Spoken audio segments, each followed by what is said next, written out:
Happy New Year, gang. It's Patrick. And Adam. Coming up on today's episode, we give our spoiler-free review of Pixar's newest animated feature, Soul.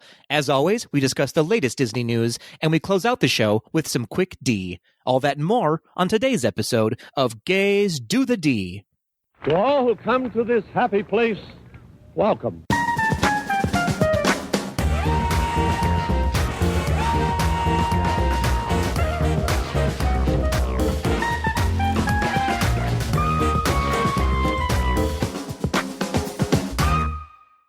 Adam, ball drop Hummel.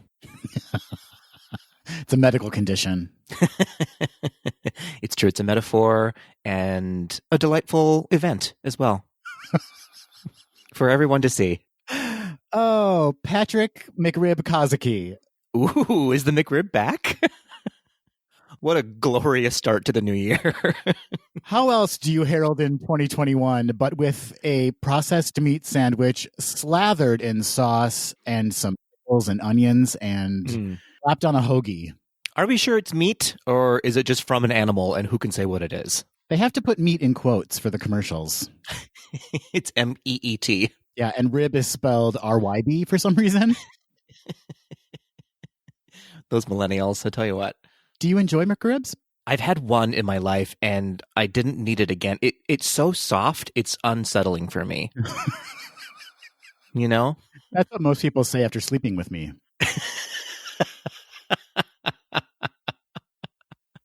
Oh, boy. Happy New Year, everyone. Oh, it is. It is going to be the new year. We're actually going to get past 2020, everybody. That's right. This is our very last recording of 2020. Amazing. I can't wait for the clock to strike midnight and COVID goes away and everything resets. Yep, that's how it works. That's exactly how it works. We are coming to the end of the holiday season, Adam. We just celebrated Christmas Eve and Christmas. How was your holiday weekend? It was actually really great. We Zoomed family, talked with all the fam. Matthew and I are about a third of the way through a Disney puzzle. Which one? It's the Walt Disney World puzzle where it's actually the shape of Mickey's silhouette and it contains the 4 parks and their various attractions and icons. Yes. I've seen many postings of that throughout this year. I'm going to say, though, the pieces are very small. It's a 1,000-piece puzzle and the pieces are tiny and it makes me feel old. Disney puzzles are no joke. They're so colorful that it almost makes it harder because all the colors sort of blend in together. Yeah, they definitely have a color story to them and they commit to it. And so when you think you found a piece for one thing, it clearly is not that. Indeed. Well, that sounds delightful and relaxing. And I should say, Santa brought us a Mickey waffle maker. It's a double flip Mickey waffle maker. And Patrick, I just noticed this morning that it has adjustable shade control. Oh. I need that in my life. I only have one level of shade and it's dark. You plug it in and it says, "Are you sure you want to be having waffles?" That's the Patrick setting. Yes, but it was a great holiday overall. How was your Christmas Eve and Christmas Day? Good. Kind of the same. I am fortunate enough to live very close to my parents, and it was not quite as cold on Christmas Day. We were able to see them and chat with them. We should say here in Minnesota, I believe it was like 7 below on Christmas Eve. It was not pleasant. So that was nice. It was nice to see parents. We kind of just hung out at home, ate all of the food. Our sort of tradition is just to make terrible appetizers and eat those all day long and drink wine and watch movies. Do you then maintain that kind of eating schedule through New Year's Eve? Do you just say, you know what, I'm committed to this now. I'm just going to keep going as opposed to taking a break in between the two holidays?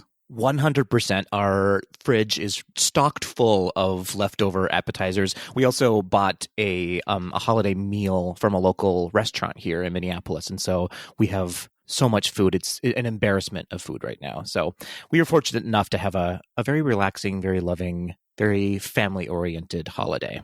Well, that's so good to hear.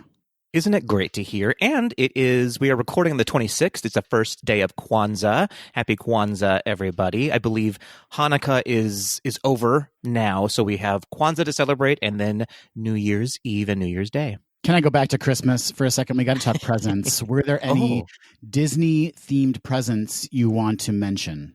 I've gotten to a place in my life, Adam, where I am to the brim with Disney merch. And so I didn't really ask for much Disney stuff this year, but I did get a few things. I got this lovely Spirit jersey I'm wearing right now. It's the Walt Disney Studios Spirit jersey with Mickey Mouse on it. And I got the Donald, what are they called? The Pop... Funko Pops? The Funko Pop. There it is. I don't know words anymore. The Donald Duck on the Matterhorn bobsled. Adorable. So that's pretty much it for Disney gifts. And that is fine with me. Fine with me. I bought myself the Joe Gardner Funko Pop vinyl figure, which is adorable. I never thought, Patrick, the day would come when you'd say, I have enough of the Disney merch, but here we are. It's true. I'm to the point now where I'm like, I would rather actually buy something in the park because it'll mean more when I purchase it. That being said, I spent all my paychecks this year on Shop Disney. So maybe save up for something more grand, like a Thomas Kincaid, the Painter of Light portrait. A portrait of Thomas Kincaid? Painting a Disney portrait, yes. That's exactly what I need. What about you? You got the Mickey waffle maker. Anything else Disney specific? That was it. Santa brought that for us, and we had the puzzle we're working on and an Adventures by Disney trip. Oh, wait a minute. Record scratch? I'm just kidding. Oh, okay. I was like, wow, that you buried the lead, as per usual. No. That was it. It was a very nice, quiet, peaceful, cozy Christmas. Good. And I hope all of our Tweedles out there had the same experience of just a nice, relaxing weekend. Oh, but wait, Patrick, there's one more present we both have to open. Uh-oh. Whatever do you mean? One of our listeners was so thoughtful as to send us a gift. It's Jeff, who you can find on Instagram at JustJeffRiffle. Patrick, this package came all the way from Toronto, Ontario, Canada. Oh, my goodness. It made it past the border? International shipping, Patrick. Canada is our neighbor to the north, known for such exports as syrup, poutine, hot men. Yes, all of our Run Disney Tweedles from Canada. Hello. So I'm going to open this, Patrick. Jeff, this was so thoughtful of you. I have no idea what it is, but I did confirm with him the day it arrived that it was not to be opened immediately. And he said, that's correct. It's not a living thing. So got it. It's not a McRib sandwich, and it's not a living thing. Was the McRib ever really living? Barely living. A trip to a McRib farm. I don't recommend it. Not for the faint of heart. All right, Patrick, I pre-cut the box open because it was just covered in tape. Excellent. Ooh, that Foley work. We got some bubble wrap here, so it's already a present in a present. Perfect. Oh, my goodness. Okay, first the card, because we've learned something in the 2.5 years of doing this. Jeff says, Adam and Patrick, I figured a Haunted Mansion tombstone with the GDTD twist was the perfect ornament for Christmas 2020. Hope you enjoy it as much as I enjoyed making it. He made it. Stay safe, happy, and somewhat sane. Have a wonderful holiday season. Cheers, Jeff Riffle. Jeff, my goodness, I can't wait to see it. Patrick, you are not going to believe this.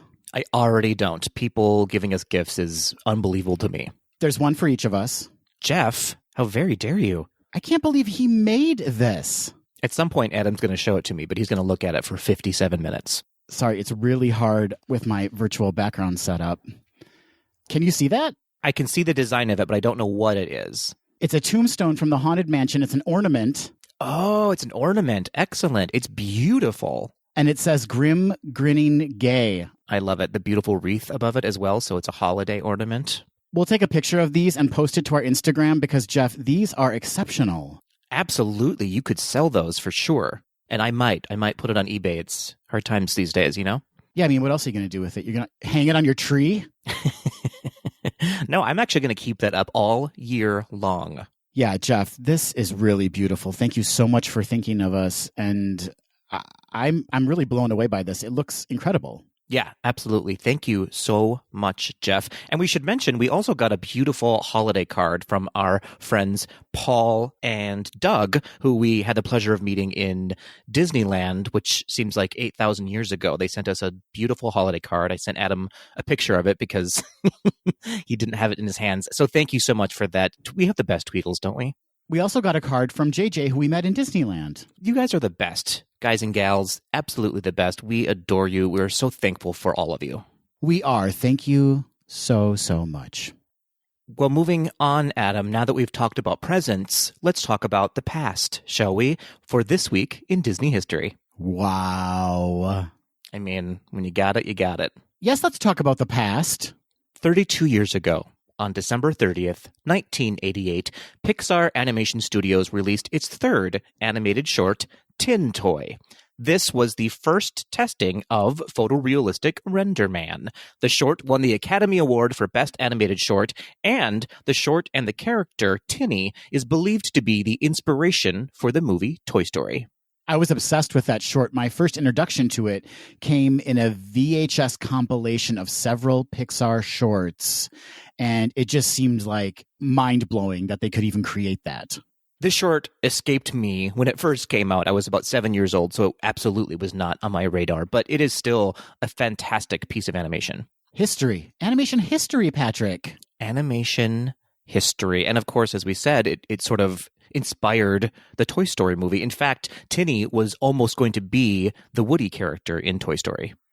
That's right. And there's a little nod to that short in Toy Story. One of the books references that short. Indeed. There is. Indeed, there is. Well, moving on, Adam, 46 years ago, on December 29th, 1974, at Disney's Polynesian Resort, while on vacation with his family, John Lennon signed the paperwork that officially dissolved the Beatles. There it is. We talked about it several episodes ago, and now we have confirmation John Lennon has in fact left the Beatles. Interestingly, they actually sort of stopped being the Beatles about 3 or 4 years previous, but they finally got him to sit down and just put his name on a piece of paper, which officially dissolved them as a group. Well, sometimes when you have a harsh breakup, you just hold on to hope. You're holding on to anything. You're reaching out for any kind of sign that maybe things will turn around. And it's a real mourning period, Patrick. Right. It's true. And where else than a Disney resort can you be relaxed enough to finally go, okay, I'm at peace with this? Yeah, how many Mai Tais did he have before he signed that thing? Hopefully several. I love the drinks at the Polynesian Resort. And that is the true piece of information that I hope people get from this news story. The drinks there are very good, yeah. Exactly. So goodbye to the Beatles 46 years ago. It's tough, Patrick. It's still tough to this day. They're not a thing anymore. Well, it's been a long and winding road, Adam. Oh, my. Hey-o. Oh, no one will get that reference unless you're at least 46 years old, apparently. There's kids out there who will get it. Anyway, it's not our demographic. Who cares? Kids. There was a group called the Beatles, and they're not a thing anymore, but just check them out. They're not really that well known to begin with, Patrick. I don't know if that's true. Well, moving on, Adam, 49 years ago, on December 31st, 1971, of course, the Magic Kingdom would hold its very first New Year's Eve party from 8 p.m. to 2 a.m. Tickets to the event were, wait for it, Adam, $7.50 in advance or $9 at the door. And they included, of course, entrance to the park, party hats and noisemakers, and special New Year's Eve entertainment and fireworks. Adjusting for inflation, that $7 today would actually be $1 million. Isn't that insane? 1971 was not that long ago, and to think of $7.50 to get into the New Year's Eve party at the Magic Kingdom is mind-blowing. And the first party in the 70s, it must have been quite a swinging affair, I would imagine. That's right. It was the Keys to the Kingdom party. Ah. Again, not many people are going to know that reference. There's a few. This episode is for our elderly Tweedles. No, we're very popular with the 18 to 24 age demographic. I just want everyone to know that. We have 18 to 24 listeners. That's right. I shouldn't have said age. I should have said just listeners, yeah. Oh, boy. Well, folks, that was this week in Disney history. Thank you for that, Patrick. And now let's head on into the news, the very last news segment of 2020. That's right. We are dropping our balls into the news. You're very committed to that. Yep. That ball humor. When it comes to balls, I'm very committed, Adam. I can't get us out of this, Patrick. I don't know where to go. That's the sentiment that most people feel when they're listening to our shows. You can't get out of it.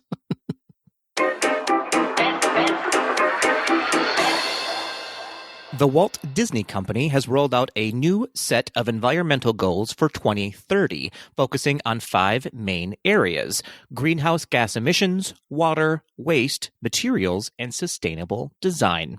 The specific goals outlined in the new plan include achieving net zero greenhouse gas emissions for direct operations, purchasing or producing 100% zero carbon electricity for all direct operations, collaborating with industrial groups and investing in low carbon fuel innovation, investing in natural climate solutions, implementing site-specific watershed stewardship strategies at high impact sites, serving 100% environmentally responsible seafood at U.S. parks and resorts, working to achieve zero waste to landfill for Disney's wholly owned and operated parks and resorts, new construction projects to be designed to near net zero, minimize water consumption, and support zero waste operations, ensure all paper, wood, and palm oil used in Disney-branded packaging and products is from certified sustainable sources, ensure all branded product textiles contain recycled or certified sustainably sourced content or are made from lower impact alternatives, and reduce the company's plastics footprint across all businesses. These goals are all based on the company's guiding principles and are grounded in science. Strangely. A quote from CEO Bob Chapek: "These goals focus on key areas of our business where we believe we can have a significant lasting impact and make a positive difference in protecting our planet." For additional details on Disney's environmental goals, visit thewaltdisneycompany.com/environment. Science, huh? Who knew using science could create healthy goals for the environment? Okay, Disney. I'll give it a shot. I'll give it a shot believing in this science. Yeah, we'll see what happens. Good luck to you. This is an incredible commitment they're making, and I would imagine up front there's going to be quite the cost to that, but then on the back end they'll be saving money once like all of the transitions have been made. Yeah, these are enormous and lofty goals, specifically around their products that they're going to try to use recycled or reused or lower impact to the environment materials is a huge commitment and change to how they operate currently. It's inspiring, Patrick. Maybe we should make more of a commitment to reduce GDTD's carbon footprint. I like it. I am going to commit to using 100% less clothing while we record. I think that goal's already been achieved. That's fair. That's fair. An update on a story we previously reported on Monday, December 21st, the 83rd anniversary of the premiere of Disney Animation's Snow White and the Seven Dwarfs. Disneyland revealed an inside look at the ongoing reimagining of the classic opening day attraction, Snow White's Scary Adventures. The resort also revealed the attraction's new name, Snow White's Enchanted Wish. While Disneyland has been closed, Walt Disney Imagineering has been putting the finishing touches on the cherished attraction. Imagineers have updated the classic Fantasyland attraction with new magic inside and out, including state-of-the-art audio and visual technology, new music, LED black lighting, laser projections, and a new animation system. Guests will experience new appearances of beloved characters, including Snow White cheerfully dancing with the seven dwarfs in their cottage. Imagineers have also added the scent of a baking apple pie, Patrick. I am interested in that. It'll be like one of those cartoons, the scent just leading you through the attraction. I love it. I'm here for it. Vibrant new shadow projections bring to life the dwarfs as they march happily off to work in the mine, which now sparkles with shimmering lighting effects and glittering jewels. As we previously mentioned, the ride will also include a new finale scene featuring Snow White's happily ever after with her prince. Snow White's Enchanted Wish will be open for guests to experience all of the updates when Disneyland is allowed to reopen. So does that mean it's complete? It may not be complete, but it's very near completion. That was what I was getting from that story. Wow, that seems awfully quick from when we announced that they would be updating it to today. It sounds like a lot of the updates they made were to technology, so not necessarily something that would require a lot of construction. That's fair. That's fair. Beware, Tweedles, of that blacklighting. It reveals a lot, you know? Stains. Murder scenes. Murder scene stains, yes. The Warrior Games are coming to Disney World in 2021. For those who may not know, the Warrior Games is a multi-sport event for wounded, injured, or ill service personnel and veterans, organized by the U.S. Department of Defense. Incidentally, this annual event was the inspiration for the Invictus Games, started by one of the greatest and hottest humans on the planet, Prince Harry. The Warrior Games include events like wheelchair basketball, cycling, indoor rowing, wheelchair rugby, and archery, among others. The games are usually held over the summer, and they were, of course, canceled in 2020. However, Disney has volunteered to host the games for 2021 in September, allowing more time to pass and hopefully more people to get the COVID-19 vaccine. And when I say volunteered, I also mean that Disney has fully donated the ESPN Wide World of Sports complex and their services for the 2021 Warrior Games. A quote from manager of executive communications at Walt Disney World and co-chair of the Disney's Salute Veteran Business Employee Resource Group, Cappy Surrett.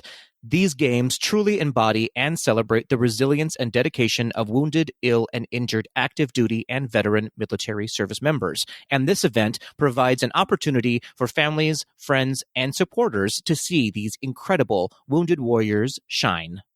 I have to ask you, Adam, after I mentioned Prince Harry, did you listen to anything else I said? There was a brief moment where, yes, I did think about Prince Harry. But then I thought, Adam, you know what? This is an important story. You should be paying attention. Your friend is talking about hero athletes. And so then I gathered all of my focus and was listening intently to every word you said. That must have been a real struggle in your head, and I appreciate the dedication that it must have taken. I'm a very strong person. I can overcome the mention of a hot prince and pay attention. Again, I thank you for your service. Well, in comparison, Patrick, to the men and women who will be participating in the Warrior Games, it's just a small feat on my part. I wouldn't say I'm a hero. No, no one would. It is the very least you could do, and that's all I've come to expect from you. That's good. That's good. Over a decade of friendship, and we're really finally keying in on who we are. That's right. We're finally setting our levels. Perhaps the biggest announcement made during Kevin Feige's Marvel Studios presentation for Disney Investor Day 2020 was the fact that the studio is in early development for a Fantastic Four feature film. But Marvel fans weren't the only ones all in on the news. So was Vegas, Patrick. I was so happy to see that you grabbed this story. Vegas betting site Bovada has released odds on which actors will play the four lead heroes in the film and the villain. John Krasinski is the odds-on favorite to play Reed Richards, a.k.a. Mr. Fantastic. He is followed by John David Washington, Dan Stevens, Dev Patel, Ewan McGregor, and Glenn Howerton of It's Always Sunny in Philadelphia fame. Odds to play Sue Storm, a.k.a. Invisible Woman, have Emily Blunt in front-runner status. So it could be a Krasinski-Blunt pairing there, Patrick. Following Emily Blunt are Lily James, Samara Weaving, Jessica Chastain, Alice Eve, Anna Torv, and Diana Agron. Here's the casting you're really going to be interested in, Patrick. Anthony Ramos and Zac Efron are the favorites to portray Johnny Storm or the Human Torch. Joining those two men in a dream orgy are Riz Ahmed, Taron Egerton, Dacre Montgomery, Ansel Elgort, and KJ Apa. Interesting. Okay. Any of those Human Torches heating you up? Oh, I carry a torch for almost all of those delicious, delicious actors. I'm on board with Anthony Ramos, though. Odds to play Ben Grimm, a.k.a. The Thing, have English actor Stephen Graham as the favorite, followed by Dean Norris, Laz Alonso, Ricky Whittle, John Cena, and Dominic Purcell. And as for the villain, Victor Von Doom, the odds-on favorite is Giancarlo Esposito, followed by Cillian Murphy, Michael Fassbender, Viggo Mortensen, Oscar Isaac, and Christoph Waltz. No details are known about the film's plot or casting considerations. Fantastic Four is expected to premiere sometime in 2023. That is quite a smattering of very, very different actors for these roles. Yeah, and I had no idea who most of the actors for The Thing were, except maybe John Cena. They're just a bunch of giant dudes. It's true. I imagine John Cena might be the front runner. I just have a feeling he's an obvious choice, which maybe is not the best one to go with, but it seems like an obvious choice. Do you think 4 years from now, we're going to be reporting on a story about the next iteration and who will be considered for casting for that? 100% Disney is already considering the recasting of the new Fantastic Four. Always good to have a plan. I think they failed with the word fantastic in front of it. It should just be like the Fantastic ? Four. Given the track record of this franchise, yes, let's not be so committed and so declarative with the title. Let's be vulnerable. This may not be it. Let's just call it These Four. These four.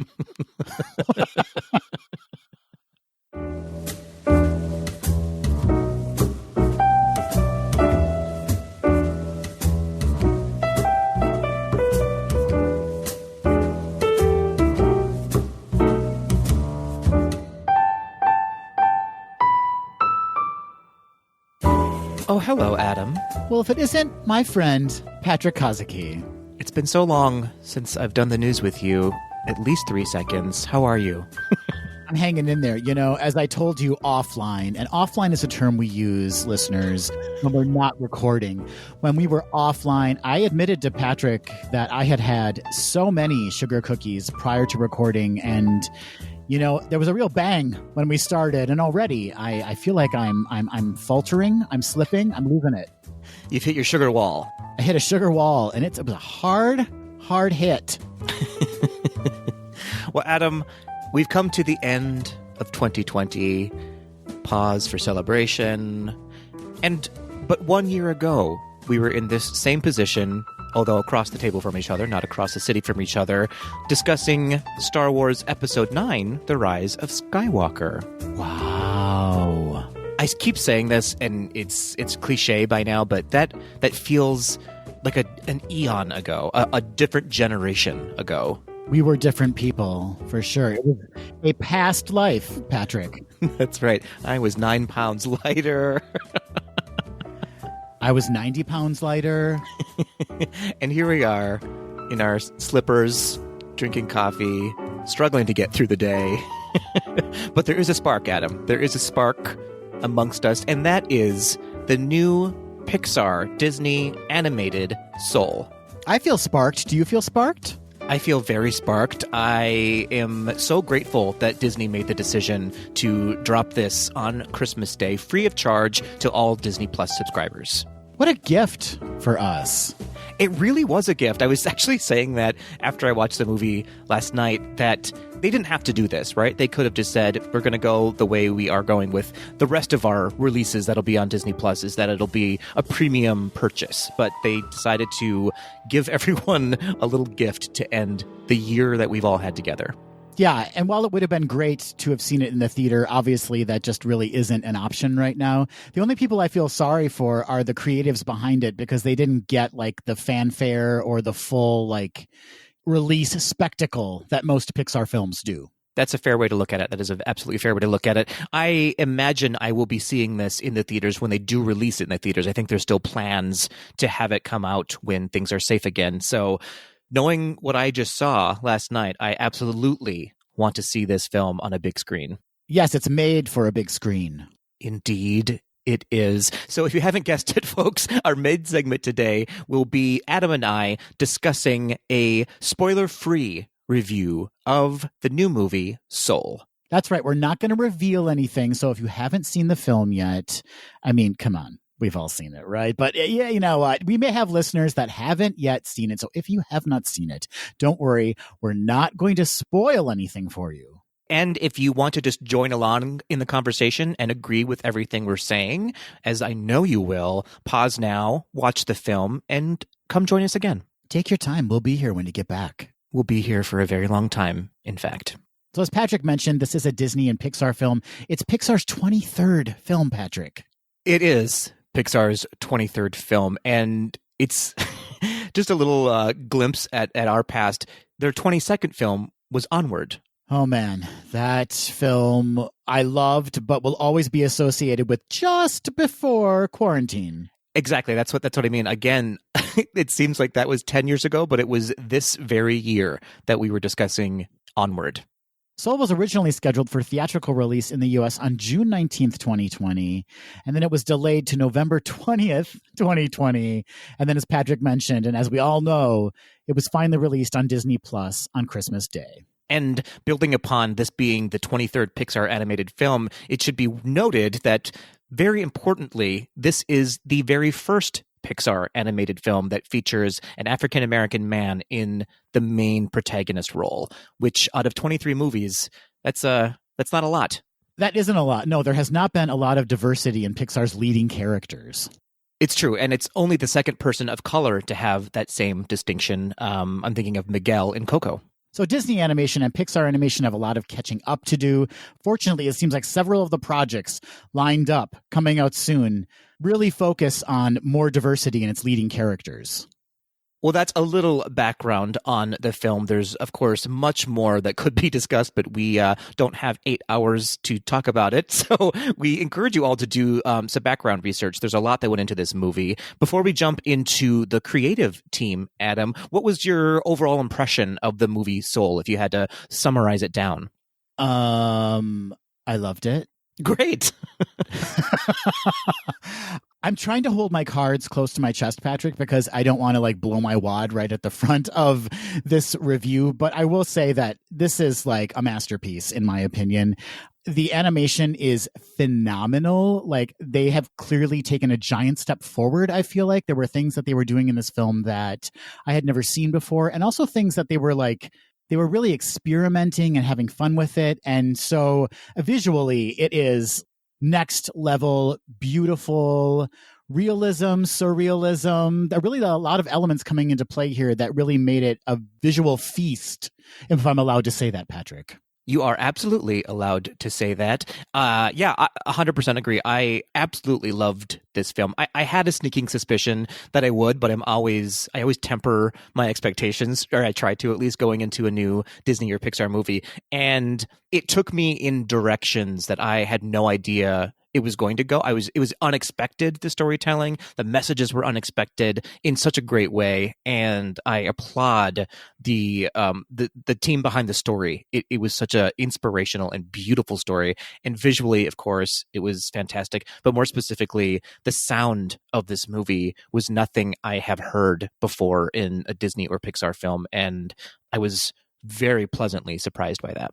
It seems like they were taking risks with this, and I don't know if that was actually the case. I don't know how, confident people were in the work that they were doing. I assume they were, because it comes off as a very confident finished product. But there were risks being taken, and they paid off. Like you already mentioned, the music. The music is amazing. That is such a great descriptive word I just used, Adam. Well done. Amazing music, but it really is such a key element in this story. Yes, to build on what you were saying, from what I've been reading and watching in interviews, they really sort of broke down the process of creating a Pixar movie and approached it in a brand new way, which I think served them very well. I don't know if it's specific to this story or if this is how they're going to try to create films going forward, but it worked for me, at least. Yeah, I agree. And I know what you're referencing. You're talking about the fact that the music had to be kind of brought to the forefront early on in the story process, as opposed to, when music is added once the film is kind of wrapped or the design of the film is wrapped. Yes, that of course, but also the cultural trust that they brought together to make sure that they were going in accurate and appropriate directions with this character and with the movie in general. They hadn't really done that a lot in the past, at least, and it was inspiring to see that they added this to their process. Yeah, it's so great. And I encourage all of our listeners to check out the extra features that are attached to the film, because there's a really great glimpse into the background of how this film came together and how they assembled this incredible story, relying not only on the creative team, but also outside influences still within the company, but people who wouldn't necessarily be brought in to help kind of build a story for a movie. Exactly. Well, with that, Adam, let's get into some of the creative team behind the movie Soul, shall we? Let's do it. Well, let's start out with the directing team, and I do mean team. There was a director and a co-director for this movie. The main director, of course, was Pete Docter, who incidentally, Adam, was born here in Minnesota, in Bloomington. I know. Love it. Well done, Minnesota. Pete Docter, of course, directed Monsters, Inc., Up, Inside Out. He was a writer for Toy Story 2, Monsters, Inc., Wall-E, Up, Inside Out, and the upcoming Lightyear movie that I'm very excited about. Pete Docter is aces in my book. I mean, we all know how much I love Inside Out, and he is so good at creating these stories, or at least the ideas for them, that really take on very big life issues and make them very palatable, not only for adults, but kids as well. Yes, agreed. And I can't verify whether this is accurate, but it seems to be that he is the sort of director and producer who knows he doesn't have all the answers. He seems to be like a Walt Disney in the respect that he brings in all of these extra people to help him tell the story, and he relies on assistance and ideas from others. That's what happens when you grew up in Minnesota. It's that Minnesota Midwest value. Just making a note, we have to get him on the podcast. Okay, continue. So we also have, as I said, a co-director for this film, Kemp Powers. He was featured, if you haven't seen it yet, please go watch it, on the Inside Pixar series on Disney+. I believe it was the very first episode. Kemp Powers was a staff writer for Star Trek Discovery, and he wrote the screenplay for One Night in Miami, which he also executive produced. And Soul is his first credit on the directing team. Pixar is so good about doing this, and Disney as well, too. Disney Animation does this as well, where they have these more high-profile directors, people that have kind of delivered again and again and again, and then they bring in these directors to be the co-director, and I'm assuming learn, right? Like learn the process and really foster a new generation of directors within the company. Yeah, you're right. Pixar seems to be, at least from the outside, a good incubator for talent. And as Patrick mentioned, Kemp Powers has some great writing credits. And if you watch the episode of Inside Pixar that Patrick also referenced, you get a really good sense of how valuable he was to this project in championing these cultural references that were so important to the film. Yeah, it's interesting whether or not it was intentional. They sort of started to realize that Kemp Powers sort of embodied the character of Joe Gardner, and they referenced him a lot in the movie and relied on him to make sure that things were accurate. So moving on to screenplay, Patrick already referenced this, but Pete Docter and Kemp Powers also worked on the screenplay, and joining them was Mike Jones, who is also kind of a newcomer, but he is working on Luca, which is Pixar's next feature. Exactly, which may be an example of what you were talking about, Adam, of how they bring on somebody to get their feet wet, sort of, as it were, and then let them loose on a movie of their own. I think I'm going to write a movie for Pixar, Patrick. I wish you would. Thank you. Thank you for being so supportive. Why would I not be? And then we need to talk about the music, Patrick. You already mentioned how important it is, how essential it is to the story. And we'll start by talking about Jon Batiste, who created the amazing jazz compositions that we hear come from Joe. Not only was he the composer for all of the jazz music and the arrangements, but he also played most of them as well for the movie. And his hands, at least, and his body movements while playing those pieces, I guess, were a character reference for Joe when he was playing the music in the movie. It is impressive to see how much they captured his physicality. Again, if you watch those extras associated with the film, you watch Jon Batiste playing the piano, and it is Joe. I mean, it's absolutely Joe. Yeah, it's fascinating. And beautiful. What he's doing on that piano is mind-blowing for me. You may know Jon Batiste as kind of the show band leader for The Late Show with Stephen Colbert. And he is a bit of an actor, Patrick. He appeared as himself on the series Treme, which I never saw. Did you see Treme? I did not. Must check that out. Indeed. So Jon Batiste's involvement with the score primarily focuses on the quote-unquote real world of the film.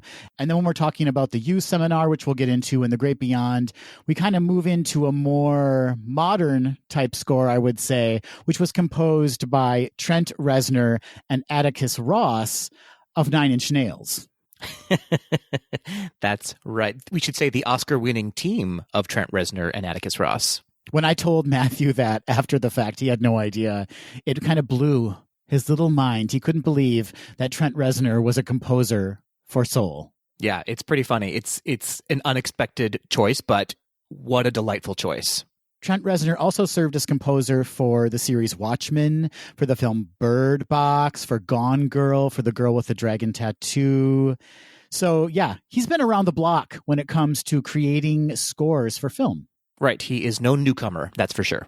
And boy, did like that music immediately set the tone of the youth seminar, did it not? Like it felt so science-y. It's not the word I'm looking for, but like it felt very like futuristic and at the same time kind of ethereal and otherworldly. It was great. Yeah, ethereal was the word I was going to use for sure. And I have to say, it's a feat what these three composers did together, sort of mixing the jazz with the new worldy ethereal music and making it all make sense together as one collective piece was absolutely outstanding. I've been listening to the soundtrack all morning, and it's at once relaxing and also energizing at the same time. Yeah, they're very complementary to each other, and then they kind of come together in this beautiful way.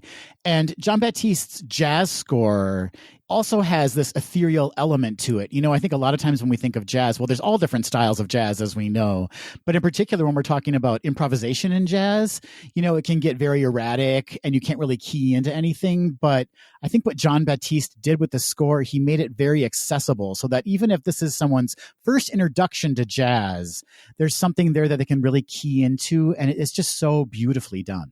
Yes, absolutely. There are definite themes that you can pull out from this and recognize it as being part of the soundtrack for Soul. And speaking of the soundtrack, we should also mention that there is an original song called Parting Ways by the amazing Cody Chestnut. Great song, great name. Great song, great name. Yeah, he's phenomenal, and this song is absolutely beautiful. And it's actually him playing and singing the song in the movie. So music. It's great overall. Music indeed. And interestingly, it took them a while to land on Joe Gardner's career as a musician. It wasn't going to be that for a very long time, which strangely, once they landed on that, just changed the entire concept for the movie, because music is such a character in the film. I know that's cliche to sound, but it really is. And just set up in the most brilliant way right out of the gate. You immediately know where he's at and what he's passionate about. Right. And I want to mention before we get into the cast or before we start talking about the movie, I would like to give a shout out to Ren Kleiss, the sound designer for the movie. We don't often do that for a Disney or a Pixar film, but his sound design in marriage with the music design of the film was such a great partnership. And I'll add another level onto that too, Patrick. The cinematography was something I feel like we hadn't seen before, particularly in the real world. A lot of kind of kinetic camera work. We don't see the camera moving that often, or like almost like documentary style. And it really fits so well with the music and with the style of the movie in the real world. Right. Sort of the framing and visual design of the film had very jazz elements to it. Just like my life. I mean, I live jazz, Patrick. My life is jazz. That's right. You are all that jazz. Thank you so much. Indeed. All right, Patrick, take us into the cast. I would absolutely love to. We, of course, are starting with the phenomenal Jamie Foxx as our main protagonist, Joe Gardner. Anyone who was watching TV in the early 90s will know Jamie Foxx from In Living Color and the TV show Rock. He was also in The Great White Hype, Any Given Sunday, Ali, Collateral, Ray, of course, which he won the Academy Award for Best Actor. He was in Jarhead. He was in Dreamgirls, Valentine's Day. I mean, the list goes on. He is an extraordinary, extraordinary actor. Thank you for mentioning Valentine's Day. You know, I think a lot of people regard his role as Ray as maybe like his seminal role, but it really was his performance in Valentine's Day that absolutely sealed the deal. Yes, any actor who was in Valentine's Day really puts that at the top of their IMDb list. All of them, Patrick, all of them. Right. I forgot, Adam, how attracted I am to Jamie Foxx until I started watching him in interviews. And he's such an affable person. I don't know what the right word is, but he is so engaging to watch. And his voice performance in this movie sort of also re-triggered that in my mind. He's got such a soothing, beautiful voice. You know what really struck me was that he typically will play characters with great bravado. Do you know what I'm talking about? Like kind of really intense and maybe a little full of themselves. So it was fun to see him play this kind of more meek, mild-mannered character. Yes, absolutely. It's wonderful to see people who are great comedic actors who are also very down-to-earth and dramatic actors. It's a rare occasion when that happens. And this is probably the biggest compliment I can give him. I wasn't thinking the whole time, oh, that's Jamie Foxx. Yeah, absolutely. Most of the voice cast in this movie, I was thinking the same thing, that I didn't need to recognize them. They just sort of landed into their roles. Keep going. I love it. Keep going. So we should say that Joe, of course, is our main protagonist, and he is sort of he's a band teacher, a high school band teacher who has dreams of becoming a famous jazz musician and ensemble player. And that's sort of his main storyline throughout the film, his struggle to get to his dream, right? Very relatable. You know, I think Patrick and I can both relate to that story. I know a lot of you probably can, of having that dream that you're reaching out for, but then also you need to have the kind of more grounded financial security that you may need in your life. And so Joe's kind of struggling with that idea of, you know, wanting to be this jazz musician, but also having to work and live and pay his bills, have that kind of real life job. Yes, exactly. It was a very relatable and accessible character, for sure. Well, moving on to the exact opposite of that character, we have Tina Fey playing Soul 22. I mean, do I really need to mention Tina Fey's credits? I will. But we all know Tina Fey from 30 Rock, and we know her from Saturday Night Live. We know her as the creator of Mean Girls, the Mean Girls universe, both the film and the musical. She's incredibly accomplished. And she plays the soul that Jamie Foxx's character, Joe, kind of has to mentor when he gets to the U seminar. Yes, and again here, though I know it's Tina Fey and she has a very recognizable voice, she didn't Tina Fey out too much in this movie. It was a very different vocal performance from her, I thought. Yeah, this was the one area where I thought it could have been someone else. I'm not trying to criticize Tina Fey, but I was very aware it was Tina Fey the whole time. Does that make sense? Oh, yeah, it does. I had the opposite effect, though. I didn't really recognize it as Tina Fey because she wasn't doing her typical Tina Fey shtick the entire time. So I thought that she did a fantastic job. I really enjoyed that it was Tina Fey because I do love the sound of her voice. Yeah, I enjoyed it too. This was just my one little thing. It could have been someone else. It was great Tina Fey did it. Could have been someone else. I don't know. Is that even a dig at the film? It's not. Tina Fey, you're wonderful. You're very torn about this. My soul is torn about this, Patrick. It's funny. I was thinking this as I was watching it. Her character is sort of the equal and opposite of Amy Poehler's Joy in Inside Out. Yeah, absolutely. Disillusioned. And of course, I'm talking about 22 here. Disillusioned, kind of stuck, and not necessarily like responsive to new ideas, or not enthusiastic, I would say 22 is. Right. Absolutely. Not enthusiastic about her lot in quote unquote life. Or pre-life. Or pre-life indeed. Moving on, we have the delightful Graham Norton in the role of Moonwind. Some of you may know Graham Norton from Another Game Movie, Absolutely Fabulous the movie, and Eurovision Song Contest, the Story of Fire saga. He's also, of course, a TV and radio personality, mostly in the UK, and very well known for the multi-award-winning The Graham Norton Show. I love The Graham Norton Show. It is such a great interview concept. I mean, he gets amazing celebrities to be so raw and real. It's fantastic. And together, right? Like, you know how some, I'm going to call them chat shows, Patrick. Here in the States, we call them talk shows. But in the UK, I think they call them chat shows. And that's just really charming. A chat show. A chat show. So he gets several celebrity guests, several A-list celebrity guests together during one taping. So they have these great little conversations. It's fantastic. Right. Celebrities that don't necessarily go together, too, which is really fun because then he has just sort of a multi-personality situation going on one couch. It's such a great chat show, Patrick. Such a great chat show.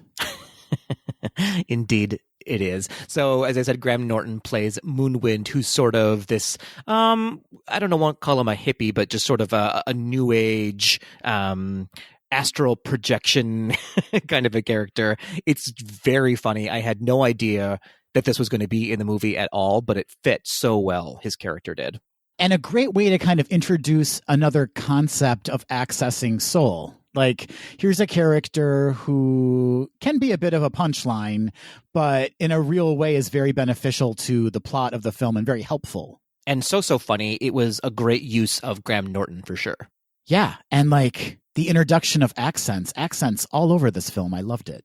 Oh, 100%. It is, by any standards, one of the most diverse animated movies I've ever experienced. So moving on, Patrick, we have Jerry to talk about. Or the Jerrys. The Jerrys, because there's so many counselors in the youth seminar, and they're all known as Jerry. Love it. Absolutely love it. So we have Alice Braga as a Jerry. We have Richard Ayoade as a Jerry. Wes Studi as a Jerry. Fortune Feimster as a Jerry.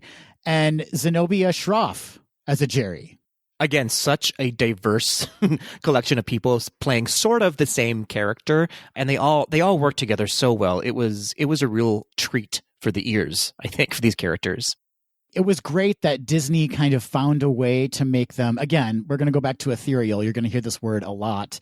But the fact that a majority of the Jerrys, if not all, Patrick, correct me if I'm wrong, had an accent, it kind of just helped lend this otherworldliness, this kind of different sound to the youth seminar. Right. They all sort of represented a very different accent on the dichotomy of accents around the world. But a lot of Australian and New Zealand. There were a few. It's such a harsh accent, though, that I think they stood out a little more specifically. And what was so great about all these actors' performances, too, was that they all brought this level of comfort to the role. Like, you felt very cared for, and you felt like there was a master plan in the works, and it was very, very sweetly done. Yes, all of them sort of used their comfort voice when they were speaking, which was delightful. I really loved it. It was just like the right note for those characters. Yes. And then sort of on the opposite side of that, we have the character of Terry, who's not the antagonist, but definitely an element of chaos, maybe, within this world, played by Rachel House, who, incidentally, is the voice of Grandma Tala in Moana. You would never, ever know that. I had to keep checking. I was like, are we sure about that? Is that correct? And yeah, absolutely, it's her. She talk about a chameleon with her voice. And a comedian. Her line readings are so smart and funny. Yes, a comedic chameleon. And while we're on the subject of these counselor Jerrys, Patrick, we should talk about how they look in the film, because it's an animation style we have not seen before, and something really kind of modern and fresh and clever. And unexpected, I would say. They sort of had an aesthetic for sure, but they shifted so often that it was a surprise every time of how you were going to see them represented in the film. They are characters that can't fully be described, and they admit to this in the film because they kind of represent these grand ideas of the universe. But the way they're depicted on screen is like bent wire, I guess is the best way to describe it. That kind of vaguely gives the impression of a human. For me, when I was watching it, I pulled two things out of how they looked. I pulled sort of sound waves of when you're looking at a recording and how sound works. And sometimes it's really harsh and big, and sometimes it's really small and gentle. But also sort of when you watch someone try to describe string theory and how that works, it also sort of pulled that into it as well, especially when you think about other worlds and dimensions. And the character's abilities kind of come into full play in Terry's character. I won't say how that happens, but it's a great kind of use of that style of animation in Terry's storyline. Yes, a very clever use of the use of lines, really. Well, let's move on to one of my favorite humans on the planet, someone that is almost always on my list of people I want to have dinner with, the great Phylicia Rashad in the role of Joe's mother, Libba. I am certain, Patrick, that she wants to have dinner with you as well. Most people do, but specifically Phylicia Rashad. Likely, most people, or most American audiences at least, will know her and remember her as Claire Huxtable on The Cosby Show. She was also Aunt Polly in the magical world of Disney's production of Polly. She was in Frankie and Alice, For Colored Girls, the TV movie adaptation of Steel Magnolias, God's Behaving Badly, the TV miniseries When We Rise, which everyone go watch that immediately. She's in Empire. She was in Creed, Creed 2, and most recently, you may remember her in Jingle Jangle. And of course, she has many, many, many Broadway credits. And if you're a fan of Disney parks, she makes an appearance as the very important doctor of the Dino Institute, Dr. Marsh, on the ride Dinosaur. That's right. I always forget about that until I go on the ride. I'm like, oh, Phylicia Rashad, I'm at home. Well, she's such a chameleon, Patrick. She is everywhere and can be anyone. I fully support that. I need her to be in more places, that's for sure. It's so funny, Patrick, as you were reading off her listing of credits, she's been continually working, but it feels like she's kind of had a renaissance as of late, or she's just maybe in more prominent projects. I don't know what it is, but it's a Rashad-essence. I guess she seems to be everywhere. You know, we talked about Jingle Jangle. She's in this. She was in Creed and Creed 2. She is such a force on screen. And again, someone who you're just drawn to. Yes, she is absolutely captivating. For a while, we thought we had a bye Phylicia moment, but she is back. She's a hi, Phylicia. We're back to saying hello, Phylicia. Yes. Good day, Phylicia. And she's fantastic in this movie, too. She strikes just the right note. And again, this is a character in the film where I was not kind of hyper aware of the fact that it was Phylicia Rashad. If you had not told me prior to the film that was Phylicia Rashad, I would not have known. Yes, there were definite moments where I was like, "Oop, there's that little sass that I know from Phylicia that she's so good at doing." She plays a mother so well, but yeah, she was very reserved in this movie, in a great way. She's a tough love mom. That's who she is. Absolutely, she is. She needs to be everybody's mother. She needs to be America's mother. Well, move over, Phylicia. I'm going to say bye, Phylicia, again, because we have another amazing actor in this film, and that is Angela Bassett, who voices Dorothea. She sure does. She sure does. Where do you start? Where do you start with Angela Bassett? Here's where we start. We start with her role as Tina Turner in What's Love Got to Do with It? We do. We do indeed start and end there, because that, oh boy, that role was outstanding. Was it as outstanding as her role as Stella in How Stella Got Her Groove Back? I mean, maybe just as important, at least. And what about her several seasons on American Horror Story? So good. She's so good in those. These are projects that span this incredible portfolio. These are not projects that are like same. She's really kind of all over the place, working in these various styles and genres. Yes, again, here we have this very dramatic actress who can also do comedy at the drop of a dime. And let's not forget her role as the Queen in Black Panther. And then again, we'll just keep saying this with every single actor in the movie. Such a recognizable voice and force, and yet she played a character who she didn't rely on her Angela Bassett-isms to play this character. A very strong, quiet type of character. I loved Dorothea. I thought she was such a type, like, you know that woman. Yes, I would love a short or a cartoon or a spinoff of how Dorothea got to her station in life. Yes, we need a Dorothea spinoff. 100%. So Dorothea plays this sort of jazz icon that Joe is aspiring to get to, and part of her ensemble is a character named Curly, who was played by Questlove. And of course, Questlove is most famous for being an insanely talented musician, composer, frontman, and drummer for The Roots, which is prominently featured on Jimmy Fallon's show. He's also a musician and or producer for basically anyone who's amazing, including the likes of Erykah Badu, Common, Nerd, Fiona Apple, Christina Aguilera, John Mayer, Madonna, Jay-Z. I mean, the list goes on and on and on. And fun fact, he also co-produced the cast album for Hamilton. Isn't it funny that both he and Jon Batiste, who are tied to this project, are like the leaders of house bands for a late night talk show? It is interesting. I wonder if they fought. They probably fought about it. No, they were in perfect harmony. They hugged about it. Exactly. I really liked this character of Curly. Yeah, a former student of Joe's, right, who kind of gives him this opportunity and also has some great moments of comedic relief in the film. Yes, absolutely. Maybe that's the TV show I want to see, is the show of this jazz ensemble. I think so. Yeah, there's some really interesting characters there that we barely even got to meet in this film, and there's stories there. Exactly. I wonder if they'll produce an album together. Man alive, I would be first in line to purchase that. Also featured in the film is Daveed Diggs, who voices the character of Paul. Where do we start with Daveed Diggs? I'll start with saying that he played Lafayette and Thomas Jefferson in Hamilton, now available on Disney+. Oh, thank you for that plug. Absolutely. He also is the star of the series Snowpiercer. He appears in Central Park, Star Wars Resistance, Blackish, and The Get Down. Oh, and The Get Down. Boy, do I love that show. And he also appears in Patrick's Dreams. He does. He does indeed. And of course, he's in the hip-hop group Clipping, which if you haven't heard them, please go check them out.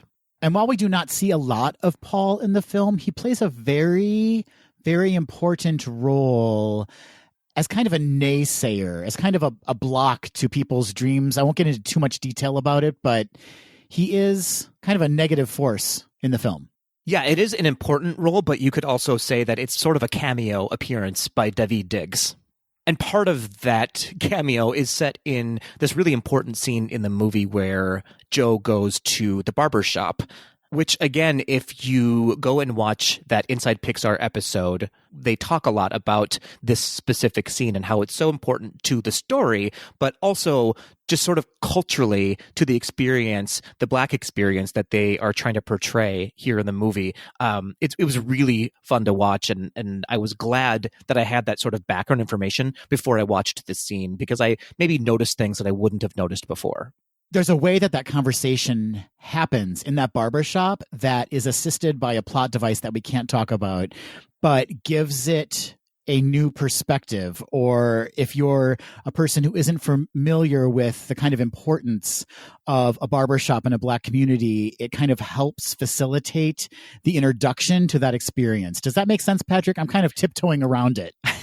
It does make sense, and it's hard not to get too detailed without giving things away, so I appreciate what you're doing there. But when you watch the film, you'll know exactly what Adam is talking about. And if you haven't, you have no idea what Adam is talking about. That's just like any episode, though, really. That's any day of any given conversation with Adam. But one of the main characters in that barbershop scene is Dez, who is the barber for Joe Gardner, played by Donnell Rawlings, who many people may remember from The Chappelle Show. He's also in It's Bruno, Rich Africans, and Jay and Silent Bob Reboot, and Guy Court. He is a very funny man. And that kind of rounds out the kind of featured cast of the film. Yes, absolutely. Maybe we should give a special shout out to the young girl who played Connie in the film, sort of Joe's protege, played by Cora. I'm going to butcher her name, and I'm sorry about it. Cora Champamere, I believe. So it should be noted that this is Cora's very first movie credit, and she did a great job. Her character is absolutely delightful. And again, while not a very large role, it is essential to the plot. It's so interesting how these smaller characters really help shape and define Joe's experience throughout the movie. And speaking of smaller characters, Patrick, I just want to give a shout out to Margot Hall and Rodessa Jones, who play Melba and Lulu. They are delightful and bring a real flavor to this movie. They are a moment. Speaking of spinoffs, there could be a short about Melba and Lulu.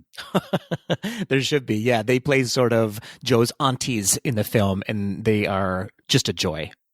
So that sort of rounds out the cast of the movie. I'm sure we'll say that 3 more times as we bring up more people in the film.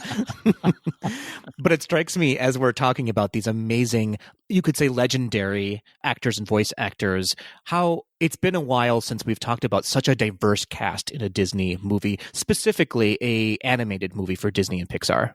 Yes, and that is how you successfully tell a story, right? With a diverse cast, diverse voices, and representation. That is how we get these really wonderful stories, and that's exactly what Soul is. It struck me while I was watching the movie how simple it is, and bear with me, I am speaking as a white male, obviously, how simple it is for me to watch a movie like this and just go, yeah, this is what the world does look like and should look like. But it didn't escape me that there is probably a child of color out there watching this movie and going, boy, I haven't seen this in a long time without having to search for it necessarily. And here it is on Disney's screen, freaking finally, that they are having this moment. And that brought a tear to my eye for sure, that it's so necessary and it's so needed. And I'm so thankful that it's finally here for everyone in the world to enjoy. It just makes things more interesting, doesn't it? Like how many times do we need to see the same story told, whereas we get these really wonderful flavored stories with a diverse cast? Yes, again, this is what the world looks like, so that's what I want to see represented on my screen.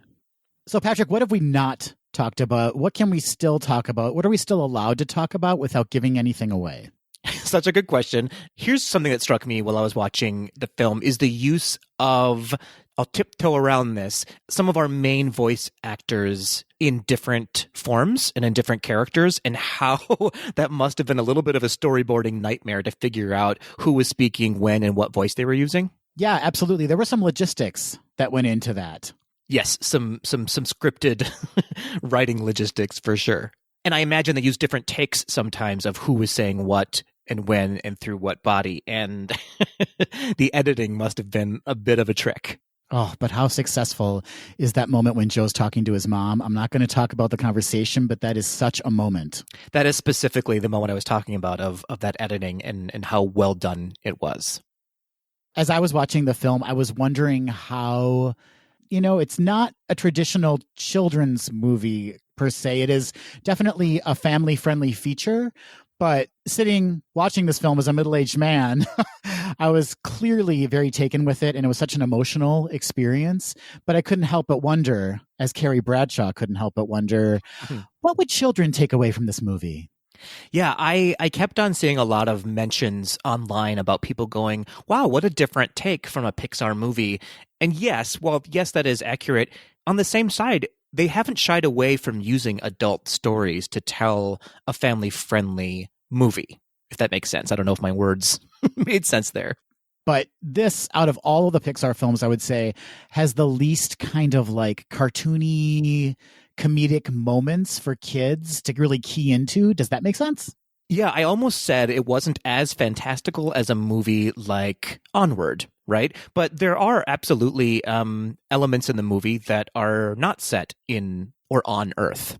Yeah, and I'm not knocking the film for this because there's enough in the Pixar library for everyone, and why can't there be a film that maybe speaks more to adults than it does to kids? I mean, this is absolutely an art form, and boy, is this movie like art. It is truly art.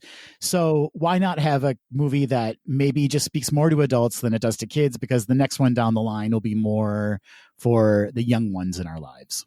Right. It seems to me that more and more we will stop saying that this doesn't feel like a Pixar movie, because I think they're trying to push us into a different way of telling stories, in that they're not necessarily talking down to kids as much as they're just talking at them or up to them, and definitely at adults as well. Yeah, it's like the difference between using like baby speak when you're talking to a kid as opposed to just like addressing a kid as an equal. Which brings me to sort of the themes that are pulled out in the movie, which I won't go too deeply into without ruining it for some people. But there were so many themes that I did not expect. I thought the movie was one thing as I was watching it, and then it shifted a little bit into a different thing. And I was like, oh, here's where we're going. And then once we got to the end of the movie, I was like, I didn't know you were going to slap me like that, Pixar. I didn't know you were going to punch me right in the heart. Yeah, for the first time in Pixar's history, they really got me emotional for the very first time. Yeah, it's true. It's true. And yeah, it should have been expected, right? But it was an unexpected sort of way to tell that specific message. It kind of jumps genres a little bit, this film, doesn't it? There's several different styles that are used. There's several different kind of story arcs that happen. But again, they all come back. They all circle back to that finale that is just heartbreaking and beautiful and life affirming. Right. And it was smart in that, I don't know if you've ever been to sort of a jazz club and watching an ensemble play their set out. You do go on these different journeys and these different themes, and then they all somehow magically at the end of their show, when they decide they're done playing, come to this really satisfying end note, and it's done, and you leave going, yeah, that was the end of it, and that is exactly how I wanted it to end. Which I think is what we experience whenever we're performing jazz on stage, right, Patrick? Which is often. Bibbidi-bop. That's me scatting. Oh boy, Kim Cattrall, watch out. Well, Patrick, let's wrap this up because it sounds like we are both absolutely fans of this film. Is this kind of near the top of your Pixar faves? Yeah, I would expand that and say this is near the top of my Disney faves. It's not necessarily, and this maybe is striking a good note with me for Disney. It's not one that I'll just sort of put on and just watch over and over again, but it is one that I will continually go back to and think about over and over again. That's a great point, Patrick. This is a watcher for sure. This isn't one where like you're going to be on your phone. This is one that you really need to pay attention to. And I don't think you really can be distracted from because the story is so engaging and really moving. Yes, and I'm excited to play the soundtrack more and more in my house because it is so wonderful and soothing. While you're at work, while you're at play. It's all the same these days. Well, we would love to know your thoughts on Disney and Pixar's Soul. Seriously, reach out to us. If you have children, we'd love to know what your kids thought of the movie when they saw it. We'd love to know what you think of the movie as a parent having your kids watch it. You can reach out to us on social media. That's Instagram, Facebook, and Twitter at GDTD Podcast. Or please leave us a voice memo or email at info@gaysdothed.com. Patrick, if you were a jazz performer, what instrument would you play? Well, fun fact, Adam, I actually do have a saxophone. Okay, you said you have one, but you just don't play it? Well, I haven't played it in a long time. I used to play in high school and junior high. It's time. It's time, Patrick. Pick up that saxophone. Let's see where you're at. On next week's episode, Patrick is going to be giving us a performance with his saxophone. That's right. I'm going to play a full set on the sax. It's what everyone's been waiting for. Just listening to me have sax. Oh, okay. Do you want to make another ball joke while you're at it? Why not? Why ever not?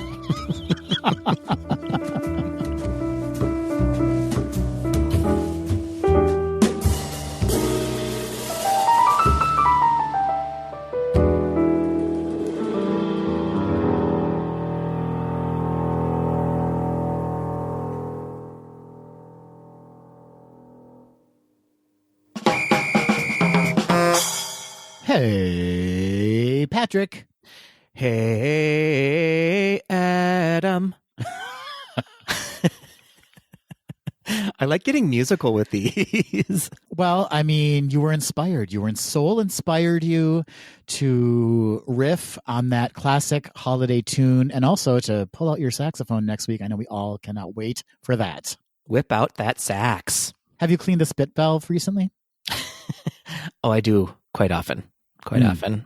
Good. I applaud that. Mm-hmm. Clean your spit valves, people. It's important. Clean your spit valves and keep your reeds moist, you know? Mm-hmm. These are all important tips if you're a musician, and you probably have not heard these things, but they are essential in creating a quality sound. That's right. Don't forget to wax that cork as well. Wax the cork. You know what I'm saying? Yeah, I know exactly what you're saying. I know about waxing corks, Patrick. If there's one thing I know, it's waxing a cork. You know, I did play trombone. Are you Connie? Is that her name? That is her name. I am Connie, yes. Oh, that was you playing the trombone in the movie. I played trombone for about 3 weeks, Patrick. Oh, and then you lost your tromboner? It was gone. Yep. What are we doing? What's going on? We are doing Quick D, Patrick, and I'm so happy to announce that we have a listener-submitted question. Ooh, not so classic D then. Not so classic D. It is our very first listener-submitted Quick D question. It comes from Jason, who sent us an email. And Jason has this to say. Finishing The Mandalorian this week reminded me that Ming-Na Wen has been in productions from Disney, Marvel, and Star Wars. Can you think of anyone else who has done this yet? What should we call this? I can't think of anyone. Wait, was Angela Bassett in a Star Wars anything? I don't think she was, but she's definitely Disney and Marvel, yeah. Yeah, so she's almost there. She's almost there. What about you? I can't, no one from the top of my head that I can think of. I'm sure there's someone out there who was in like a Star Wars Resistance or something and also in a Marvel cartoon, maybe. Who knows? Yeah, maybe like a lesser known or we're just not aware voice actor who has been in all three of those. I'm certain there's a Tweedledee out there screaming at the radio right now.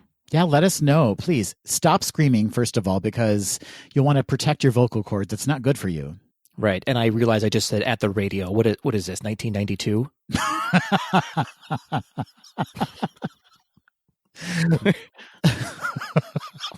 Where did radio come from? This is your New Year's Eve countdown, and this is Adam and Patrick. Oh, no one wants that. No one wants that. They do not. They do not. Okay, so yeah, let us know, Tweedles, if you know of any other actor out there who's kind of hit those three major studios. Yeah. And okay, so the second part of that was what do we call them? So it's like an EGOT kind of a situation. Like an EGOT situation. What are we going to call this achievement? A Distarvel? A Distarvel. It doesn't sound great, but congratulations, Ming-Na Wen. You've achieved Distarvel status. That's right. You're a Distarvel now. It sounds like an animal, maybe like an emaciated kind of rat that is just hanging on by a thread. Yeah, it's Distarving for sure. I don't know. Do you have anything? I don't know. That's the only thing I could come up with. My mind immediately jumped, as yours did, to some kind of combination of those. Unfortunately, the first three letters don't lend themselves well to some kind of acronyms. It's like a DMS or a SMD. Mm-hmm. It sounds very different. That's a different thing altogether. That is something you can experience in Amsterdam, an SMD. That's right. You need some protective gear for that. I'm trying to come up with something, but now all I can hear in my brain is Distarvel. Well, there it is. It's the clear winner then. Who do we reach out to inform that this is in fact the name of that achievement? Well, let's have Ming-Na Wen on the show and we will let her know that this is the achievement. I'd love to get her on. I'd love to talk about Mulan. I'd love to talk about The Mandalorian. I'd love to talk about ER. Especially ER. The Joy Luck Club. Yeah. Well, yeah, for sure. All of those classic Disney hits. Classic Disney hits. Well, thank you, Jason, for that email. You are the very first of our new Quick D, our non-classic Quick D, our Tweedle D, I guess. Our Tweedle D. And we encourage all the Tweedles out there, send us your questions. Again, it doesn't have to be related to Disney. It can be about anything, and we'll give it a shot. Adam, rounding out this Quick D, I have a question for both of us. 2 birds, 1 stone. 2 birds, 1 gay stone. Adam, what is an unexpected spark for you these days? Patrick, first of all, what inspired this question?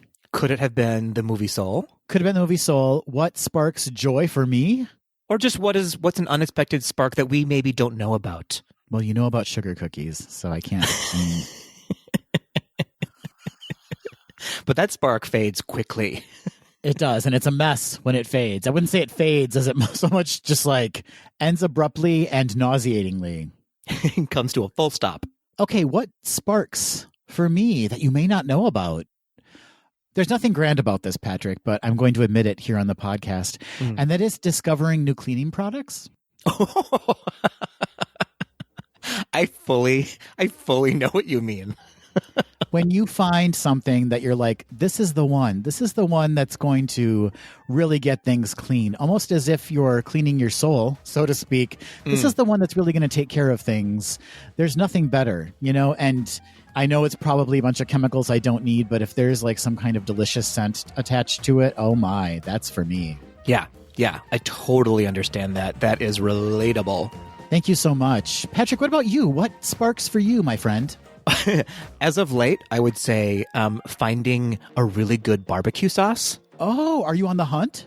I am on the hunt, and I found a couple that I've really gone overboard on these past couple days during the holidays. Boy, oh boy, a good barbecue sauce is the bee's knees. Have you tried the McRib? We come full circle. I can't call that a barbecue sauce or a barbecue in general. It's a sauce, though. It is wet, that's for sure.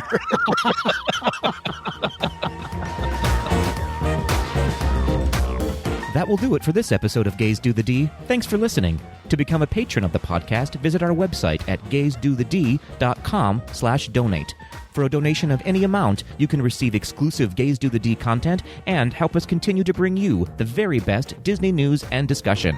Continue the conversation after this episode on Facebook, Instagram, and Twitter at GDTD Podcast. Submit your questions or show ideas to info@gaysdothed.com. Have a great week, everybody. See ya real soon.